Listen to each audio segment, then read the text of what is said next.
قبروں پہ جانا بدعت ہے بھائی.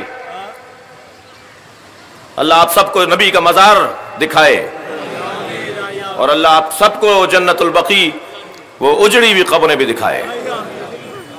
اور آج کی اس مجلس میں یہ بھی سب دعا کر کے جائیں کہ ہماری آنکھوں کے سامنے وہ مزار بنے جو مزار 1924 میں گرائے گئے تھے.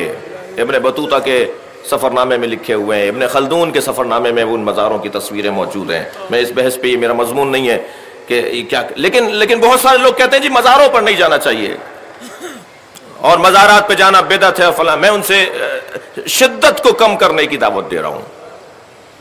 شدت کو کم کریں.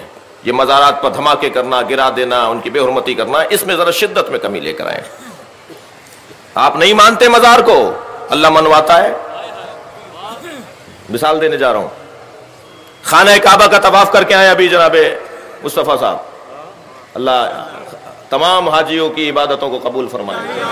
جی خانہ کعبہ تو 4 گوشوں والا عمارت ہے نا, وہ جو جس نے سیاہ پوشی, جس نے سیاہ چادر اڑی ہوئی ہے, وہ 4 گوشوں والا مربع ایک عمارت ہے نا جو خانہ کعبہ ہے. اس کے ساتھ جو ناٹی سی دیوار ہے, وہ چھوٹی سی دیوار ہے جسے حتیم کہتے ہیں, وہ تو خانہ کعبہ نہیں ہے.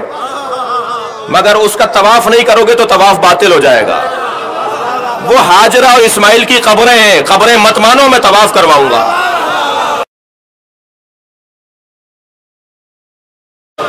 تبرکات کا انکار کرنے والے, نیاز نظر کی مخالفت کرنے والے, سبیلوں کے خلاف بات کرنے والے زمزم ضرور لے کر آتے ہیں.